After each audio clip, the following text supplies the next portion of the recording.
Loving that music. Welcome, welcome, ladies and gentlemen. I am Tim Anderson, aka Renvale, and welcome to my channel. Welcome to today's video. We've been doing a lot of Lord of the Rings Online streaming the past week. Before that, we were doing Baldur's Gate 3 Early Access, and before that, we did Baldur's Gate 1, Baldur's Gate 2, Icewind Dale 1, Icewind Dale 2. We did a little bit of Wasteland. We did a lot of different stuff, and we're prepping for Assassin's Creed Valhalla in November and Cyberpunk 2077, which has now been pushed back to December.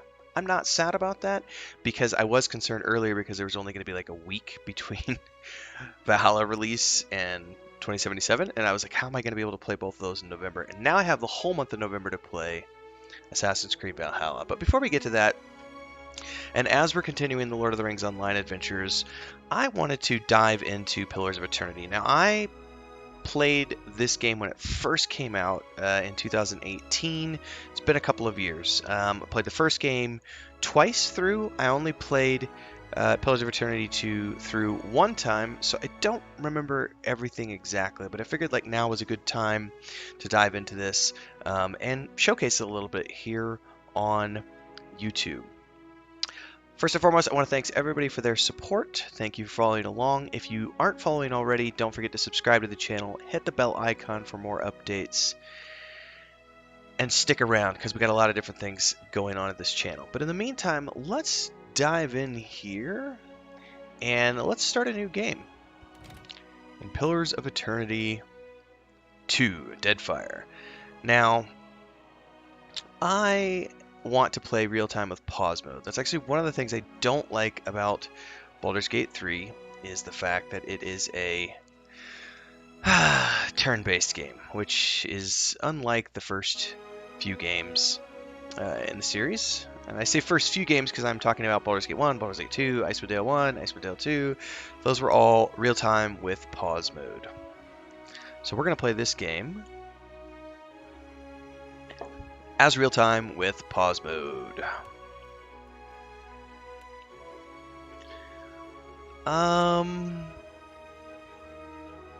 Let's see here. Right now it's on relaxed mode. Level scaling is on for all. So I haven't looked at all these. Because they've done a lot of patches since the last time I played. So the classic difficulty is for people who want Deadfire's standard combat challenged.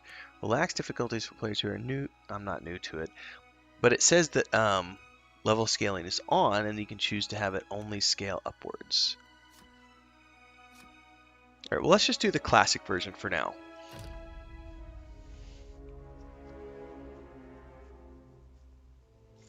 Obsidian Entertainment presents Pillars of Eternity 2, Deadfire.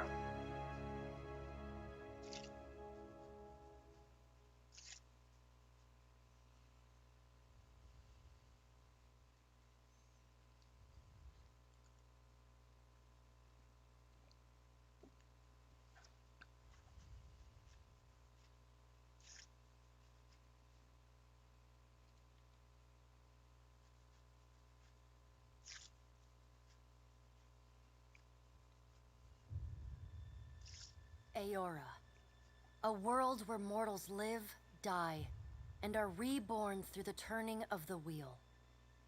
The cycle of reincarnation watched over by the gods, and made possible through pillars of a mystical substance known as Audra. 5 years ago, you traveled from your home to the Deerwood, a nation that had waged war against the incarnated god of light, Aethys, resulting in his destruction. The country suffered from a plague of hollowborn, infants born without souls, that many believed was punishment for killing a god. In an ancient, secluded ruin, you witnessed a secret ritual that inadvertently transformed you into a watcher. One who can see and speak with souls. The ritual also gave you horrible visions. waking nightmares of a past life that threatened your sanity. To put them to rest, you pursued the man who had led the ritual, a seemingly immortal agent of the gods, known as Theos Ix Arcanon. With divine assistance, you confronted and defeated Theos, ending your visions and resolving the Hollowborn crisis. In so doing, you also learned the great secret that Theos had protected. That the ancient empire of Anguith had transformed themselves into gods. Your visions finally put to rest, you retired to the castle of Cadnua, built atop a massive statue of pure Audra, where you ruled in relative peace and prosperity. Until...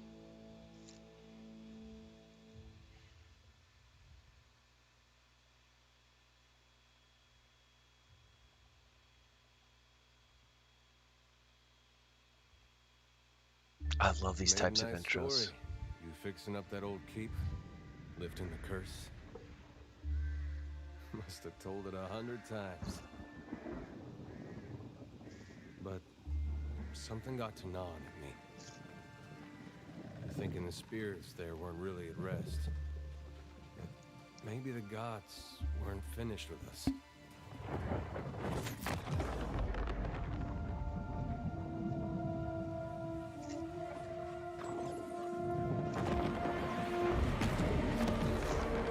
I used to dream that when my God came back, he would forgive us.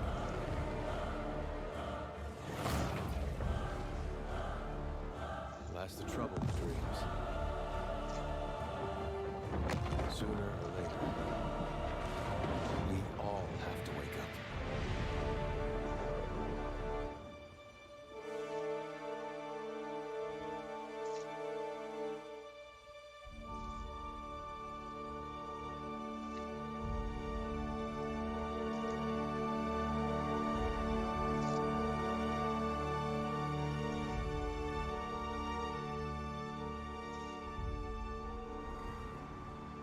And so you wake to a sleepless world, the in-between of life and death. Follow your memories. You have been here before.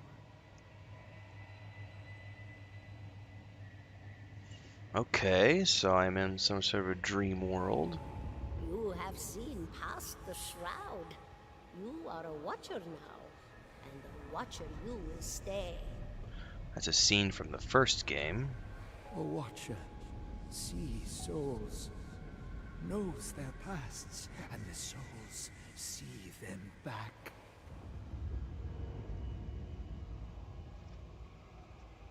A dubious honor, inheriting a fortress both broken and cursed.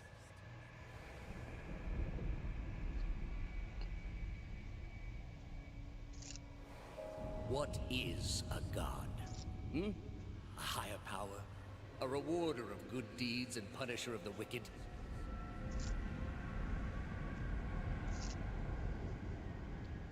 The gods aren't real, but something else entirely. Something created by people.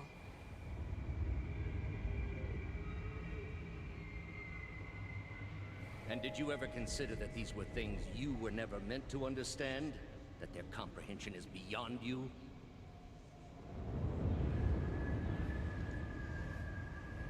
Let the world see. Let them decide what to do.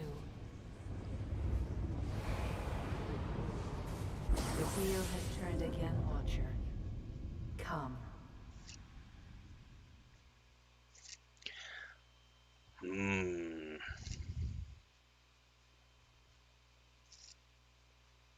Spun out again into reality.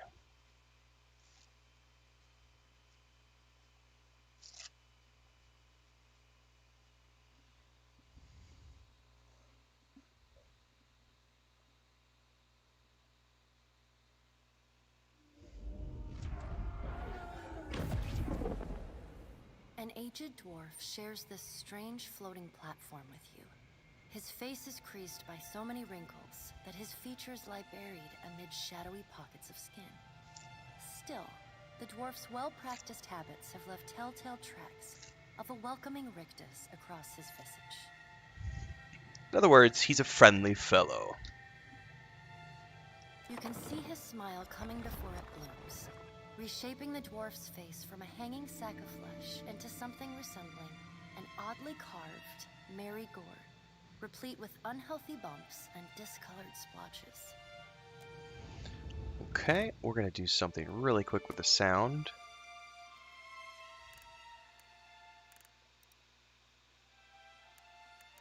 Drop the music volume a bit so we can hear the voice better.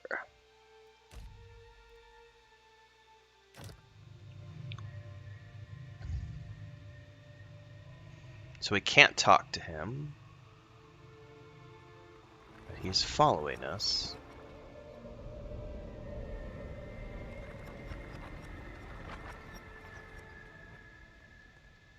What is this?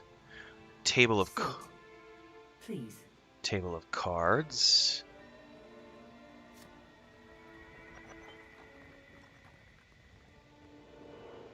Thank you for joining us, Watcher of Cadnua. The gaunt woman seated at the table is clad in time-worn black armor that seems too massive for her to move in. Her hair is floating in the whatever ethereal breeze is here as well. A pale, slender neck rises from the gorget, topped by a hollow face.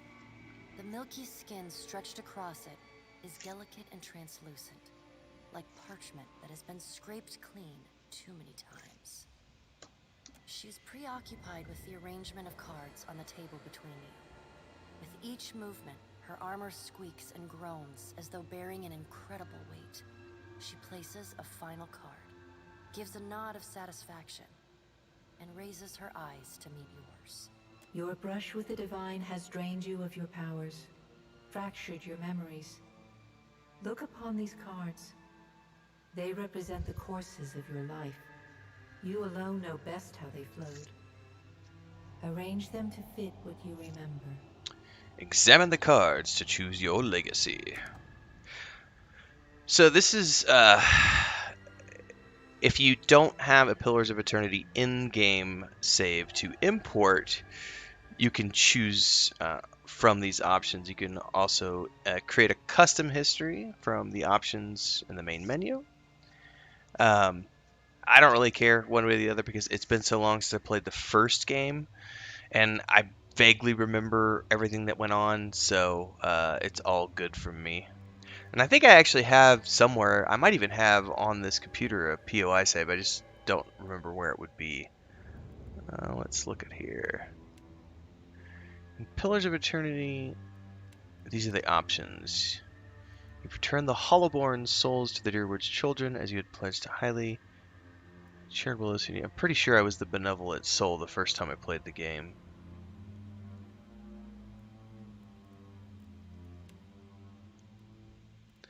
Yeah, benevolent soul. Use selected history. Does everything appear to be in order? Yes. Good. Welcome to the Beyond. I am Bera. One half, anyway. She points a finger in the direction of the dwarf who led you here. Though the movement is slight, her gauntlet squeaks like a rusty hinge. The dwarf's rictus returns as he nods in the woman's direction. Tell me, do you remember when we last met? Yes, in the Hall of Stars and Twin Elms. You came to that tower seeking our aid. You prayed for help in reaching Theos, beyond the Court of Penitence, but would not pledge yourself to me. Of course not. Still, a pledge unmade stands fairer in this court than a pledge broken. She places a card in the middle of the arrangement. A bell tower with no bell. Her fingertips slowly drag away from the card, faintly creaking as they retreat across the table. You had need of the gods once before. Now it seems we have need of you. The being that occupied Ognua's statue beneath your castle was the dead god, Eothas. Of this we are certain. What we do not know is what his intentions are. Eothas is the god of rebirth, redemption, dawn, spring, and light. Traditionally shown as a man bearing a candle and wearing a silver crown. Believed to have possessed the body of the Redsaran farmer Waidwen during the Saints' War and been destroyed along with Waidwen at the end of the war. He recently reformed his essence in the statue of Maros Nua beneath Caed Nua. In the process of pulling himself from the endless paths, he destroyed the castle and left the Watcher of Caed Nua at the brink of death. I am the Watcher. Though Aethys stole a large fragment of your soul, you were strong enough to survive the onslaught and enter the in-between. You and he are still connected. He has chosen a body made of living Audra, perfused with the power of thousands of souls, including yours. It should be little difficulty for an experienced Watcher to find him. Am I dead? No. But neither is your body truly alive. Your lungs draw breath, your heart pumps blood, but your flesh is as soulless as a Hollowborn. That is, until I return you. Hollowborns are infants born without souls. She delicately places a card upright on the table. The art depicts souls flowing out of a pillar of Audra.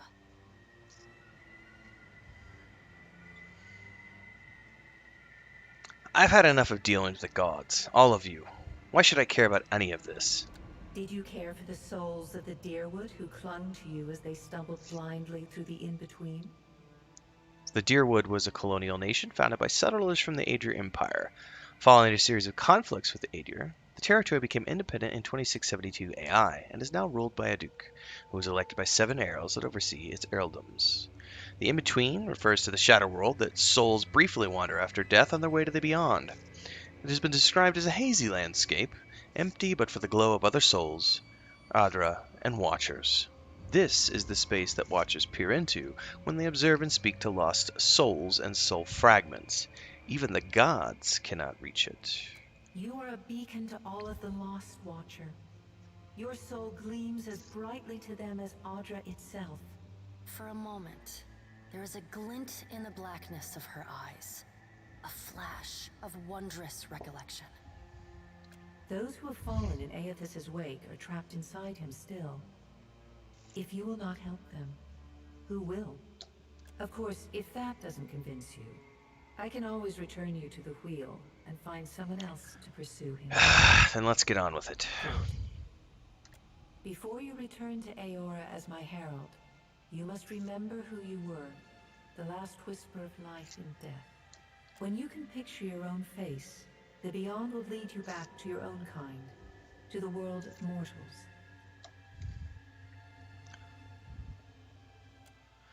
Aha! Start from scratch. We're going to create a brand new character. We're going to choose a male. This is a good question. The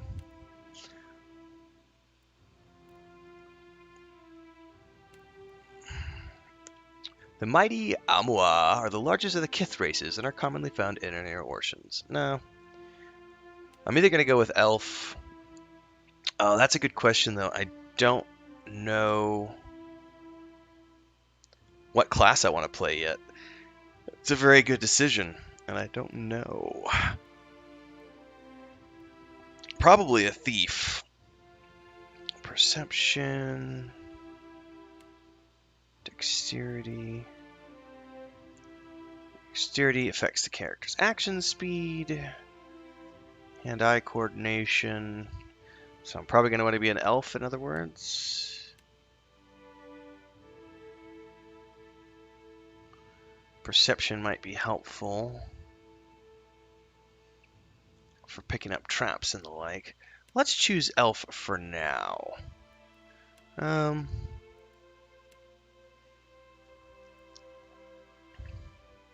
Elves are the dominant race in Eir Glenfath and the White that wins, and are commonly known, are extremely common in the Deerwood and the Aedir.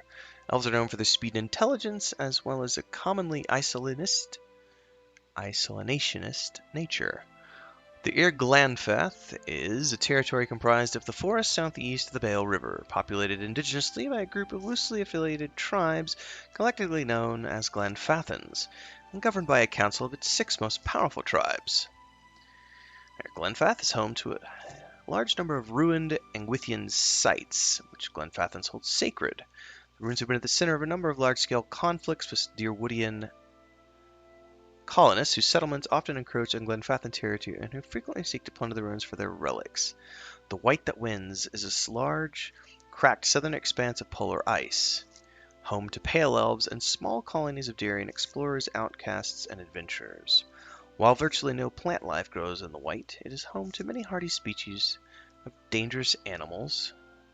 I gotta quit moving the mouse. That forage from the sea or prey on each other to survive. I think we'll go with elf for now.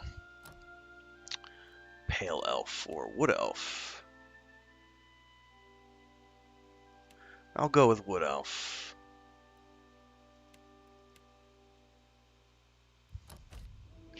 Would you like to make a single class or multi-class character? Single class characters are entirely focused on their chosen class.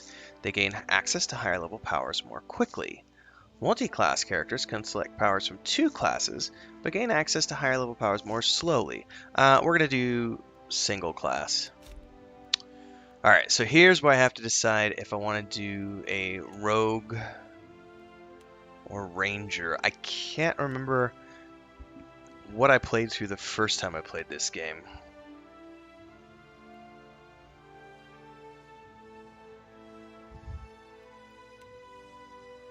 I could try wizard too.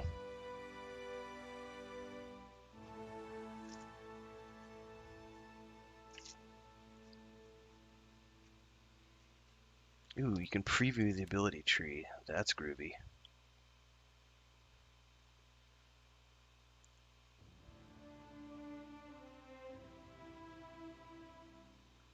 I think I'm going to do a wizard because I'm pretty sure I either did a ranger or a rogue the first time around. Let's do a wizard.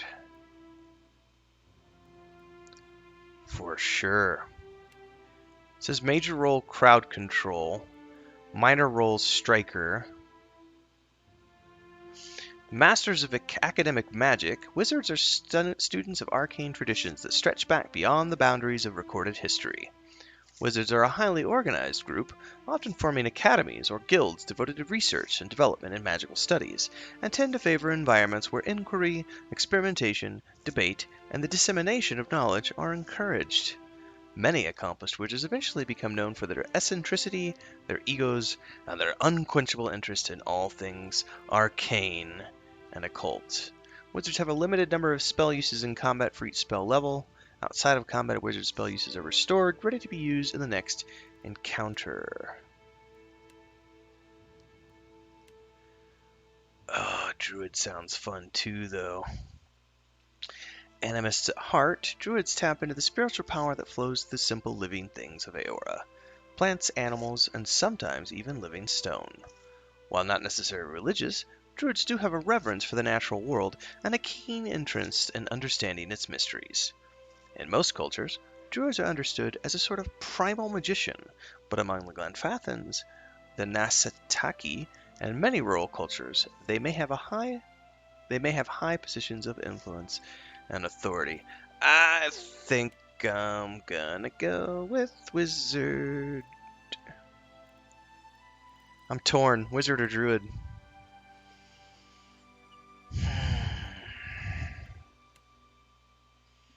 Really don't know. Sunbeam, passive abilities, animist. Fast.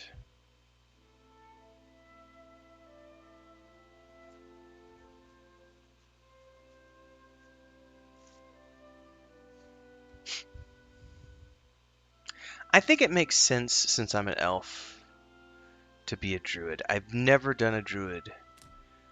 I want to try to think back if I ever did a druid in Baldur's Gate 1 or 2. I don't think I ever did. So let's go with the druid. Let's just do it and see what we see. Oh, I can choose what type of druid as well. An animist. Animists are the most common druids in Eora. Draw power from complex way. Okay, they can blah blah blah. Fury. Furies embrace storms as the essential wild spirit of nature. Instead of shape-shifting... Oh, not only... They've worked primal nature, these zealots of Gawain. You know, I don't think, actually, I don't like any of the sub-options there. Let's check the wizard again. No subclass. Conjurer. Summon weapons. Chanters focus on bedazzling. Evokers devote all of their energy towards destructive. Illusionist. Transmuters.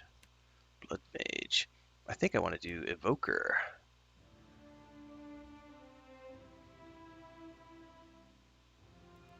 Maybe I just go with no subclass.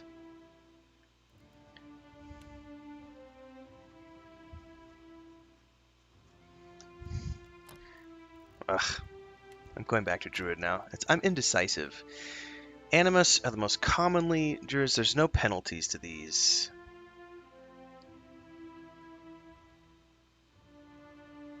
So I think we'll just do the Animus since that's the most common. Initial abilities. Okay, let's look here. Dancing Bolt summons a flurry of thin bolts of lightning. I like the sound of that.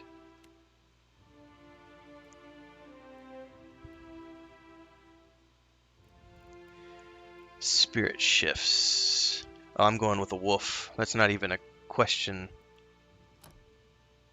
Points left. Okay. So, intellect contributes to the will defense and influences duration and area of effect for all abilities. Resolve. Hostile effects as well as free will.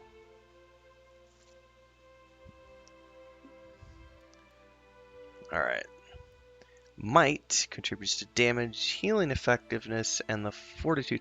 How does it affect damage?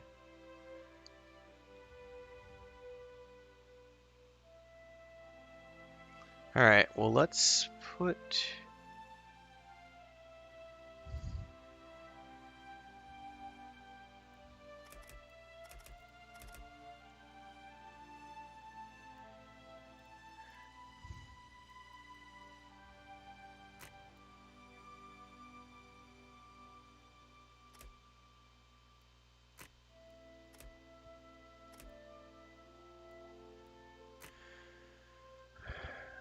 Let's see here.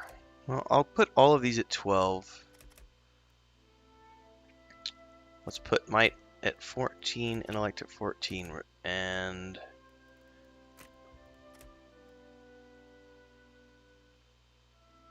What is will?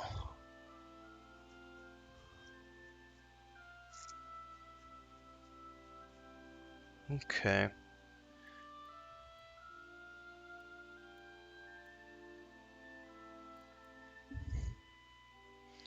I'm curious how might affects damage for druids, but I guess we'll see when we get in. Next, where am I from? The Adria Empire is one of the most prominent old empires of the West. It is centered around the equator and has a tropical climate. Deadfire Archipelago? No. Once the crown jewel of the southern seas, Old Viola, I can't pronounce that. Old Vilia is now the crumbled remnants of an empire of warring merchant nations. Humans and dwarves, no thanks. Nope. The Living Lands is a mountainous region of large northern island renowned for its diversity of plant and animal life. Oh, so these give bonuses. We'll choose the Living Lands. What was your job? Ooh, good question. Probably an explorer. Or a hunter. No. Or scientist. No, it'll be explorer. Okay, weapon proficiencies. Scepter, rod, wand. Nope. Two-handed. We're going to say quarterstaff.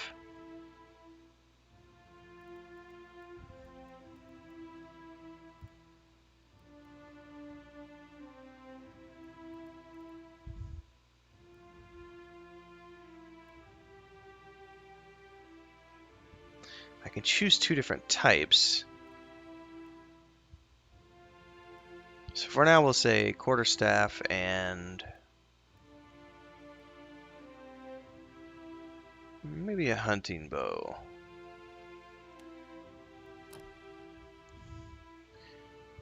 Alright, time to choose my portrait. I kind of like the one that's already chosen by default, but let's choose darker hair.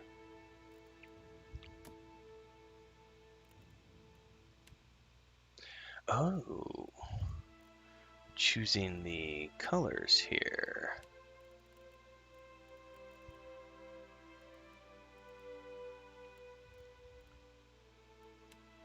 Change my eyes. Oh, goodness gracious.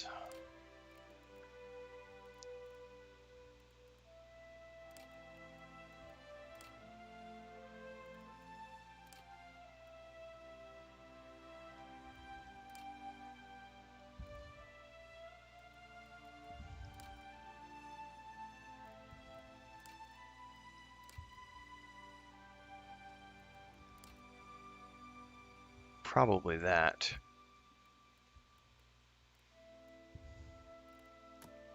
Voice. Okay.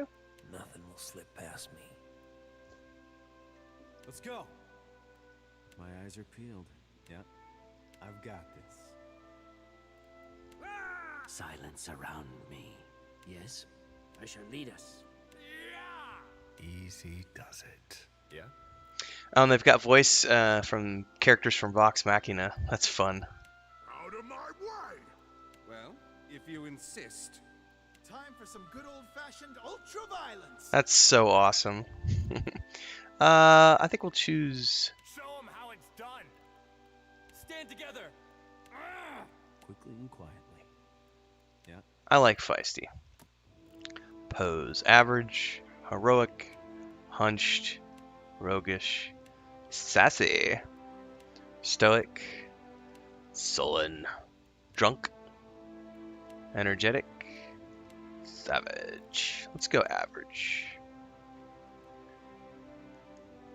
Next. Renfell, of course.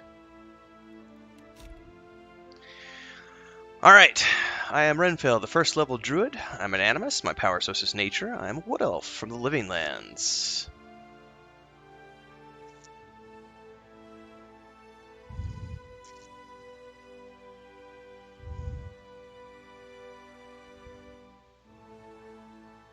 Alright.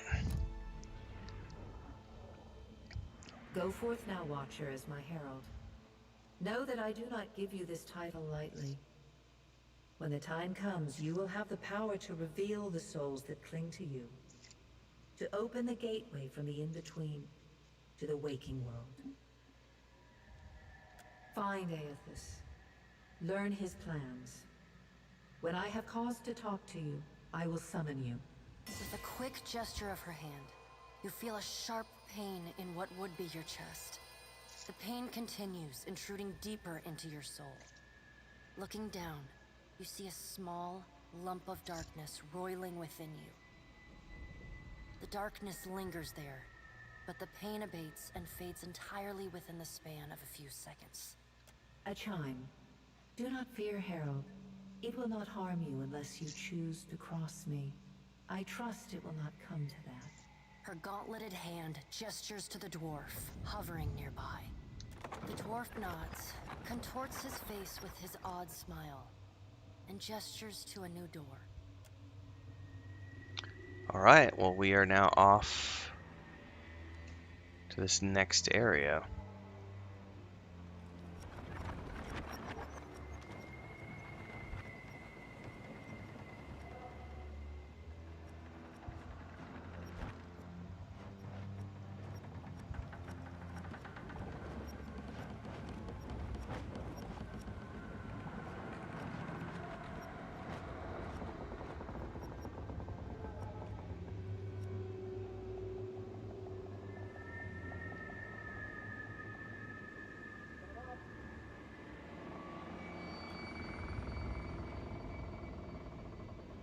You sense the steward's spirit in the bust, but she is unaware of you.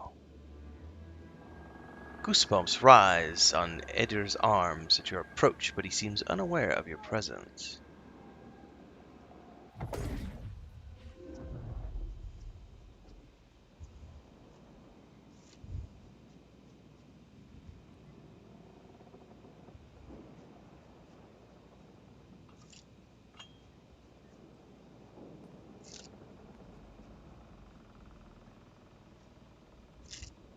The return to your body feels like waking after a fitful drunken sleep. The rocking of the ship sends pain jolting through your limbs. Crashing waves hammer inside your skull. Adair watches over your body with a glazed look, taking long, even tokes from his pipe.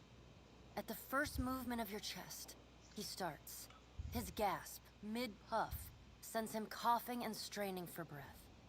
No, there's no way. You're awake. What are you doing awake? How are you feeling? Alive? Alive's a big improvement. I hate to cast a pall over your recovery, but I'm afraid I have some bad news for you. The voice echoes from inside the bust. The remains of the steward of Cad Nua. Cad Nua has been destroyed. Eothas possessed the statue of Maros Nua and rose from the ground, consuming the souls of all nearby. It is only by the exceptional strength of your soul that you survived. And even then, just barely. The further Eothas withdrew, the weaker you became. We chartered this ship and followed him to the Deadfire archipelago. I know not how, but it seems he has retained a piece of your soul. And proximity to it has brought you back. I know. How could you know all that? You've been faking on us. He pokes at your shoulder with one finger. Misfortune's brewing topside. We... Magrans fires, the captain stirs. An older man with ale-sour breath rubs his bloodshot eyes and stares at you. And that, ladies and gentlemen, is as good enough a point as any to mark a cutoff point for the first video in the Pillars of Eternity 2 Deadfire series. If you would like to watch me play this game live, I stream most mornings. Just kind of depends on when I wake up, but Central Time. Streaming this, Lord of the Rings Online, and other games. So for those of you who are tuning in after the fact and watching this video later on, feel free to subscribe to the channel, hit the bell icon for more updates, and follow along for more videos in this series and for when I go live to play this game and other games here on the channel. Thanks for tuning in. Stay safe, stay healthy, safe gaming.